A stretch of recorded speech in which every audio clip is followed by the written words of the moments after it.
Howdy everyone, it's me Grace and welcome back. Today I'm going to be doing a witchy dark bathroom transformation. This is my guest bathroom and my goal here was to make this space really whimsical and cozy and dark, and I think I achieved that. I'm really looking forward to showing this to you because it has been such a beast of a project. So without further ado, let's get started.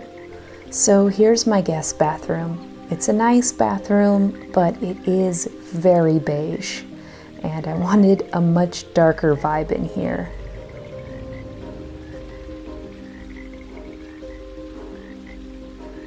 I've already removed all the towel racks and hardware from the walls and put some wall putty over the holes to prepare them for paint. I'm also removing the light switch covers because I'll be painting those separately. I chose a semi-gloss glidden paint in black spruce. It looks like dark pond water and I love it. I know it looks bright right now, but it'll be much darker when it dries. To go along with my whimsical witchy theme, I wanted it to have some swampy pond vibes.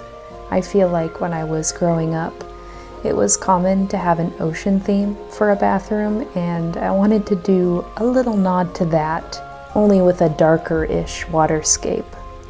After I applied 2 coats of black spruce to the walls, I'm going in with another glidden paint in the color Avocado. I'm using this color to hand paint water lilies on the walls. I spaced them out randomly in various sizes to keep them unique from one another.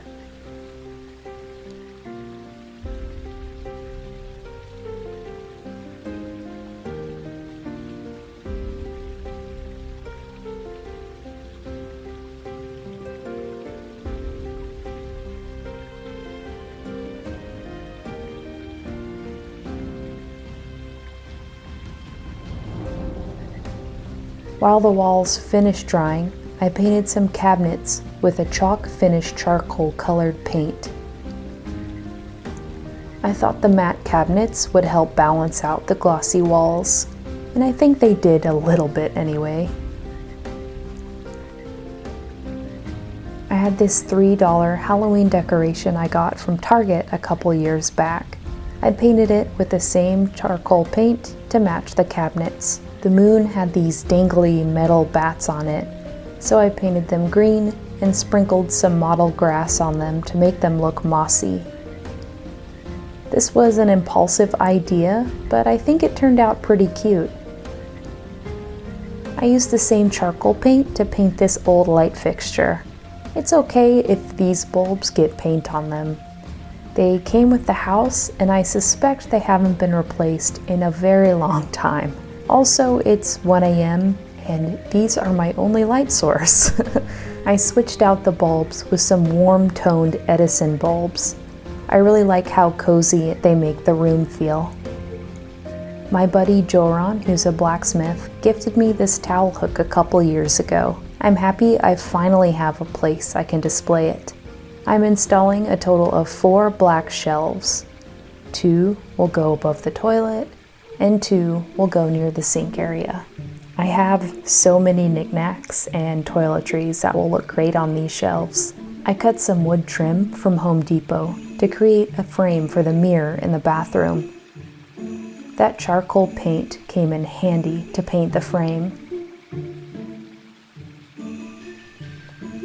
And let me just say that I am far from a woodworker, and figuring out how to make this work was a trial and error process for me.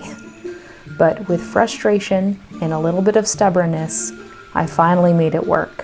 And it was light enough I could hang it on the mirror with a nail, frame wire, and some heavy-duty command strips. These tentacle towel hooks from Hobby Lobby were adorable, and I couldn't resist using these near the shower area. At first, I wanted to put 3 near the shower, but then I decided it would look a little too crowded, so I put the 3rd one on the back of the door.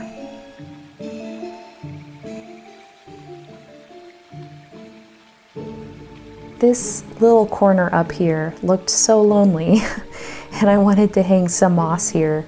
So I glued some fake moss to a clothes hook and I used some screws to attach it to the corner. Then, of course, after I put that up, I was inspired to add even more mossy foliage. While drilling this in, I was clumsy and I knocked off my vampire bat hourglass. I was so sad and it was such a mess. So don't be like me if you're doing something like this. Take all the stuff off your shelves so you don't get glass in your favorite slippers. Now for the countertop. I've seen people use these sticker decal sheets to cover their counters, and I really wanted to try it on the sink area because it seems like an inexpensive, fast way to transform a countertop. I picked out this black, white, and silver marbled one. I watched a tutorial on how to install it and got started. I used a squeegee and a heat gun to apply it to the vertical areas of the counter first. Working slowly will ensure you get rid of all the bubbles and keep the counter looking nice and smooth.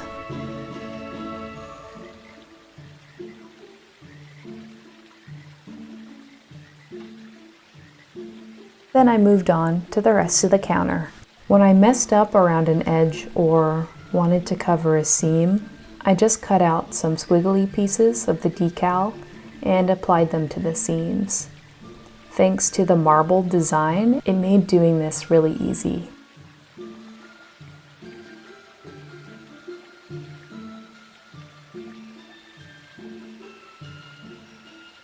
I was really impressed with how this counter turned out.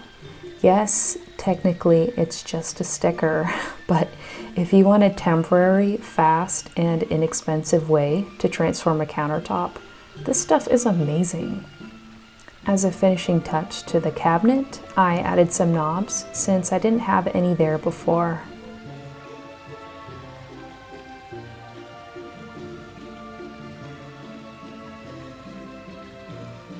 And at this point, I thought I was done, but I was on a video call with my friend showing her the bathroom, and she suggested I get a black toilet seat.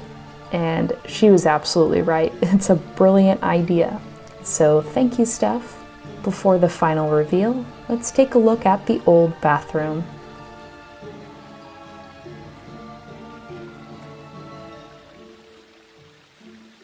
And here's the new bathroom. I put down a black fuzzy rug and hung a Monet print as finishing touches.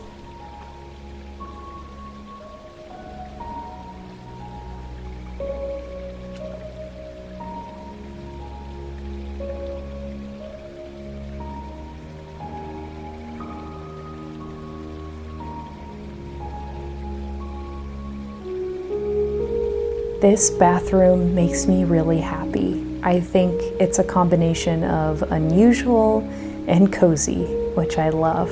Let me know what you think.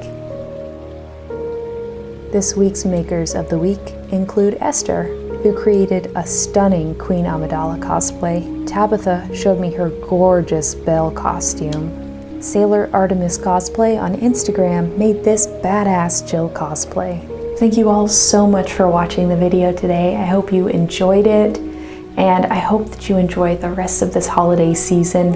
I'm going to be taking just a little break for the rest of this month just so I can catch up on video games and give myself time to eat bad food and hang out with my loved ones. So I hope you guys have a wonderful holiday month and you take it easy and be nice to yourself.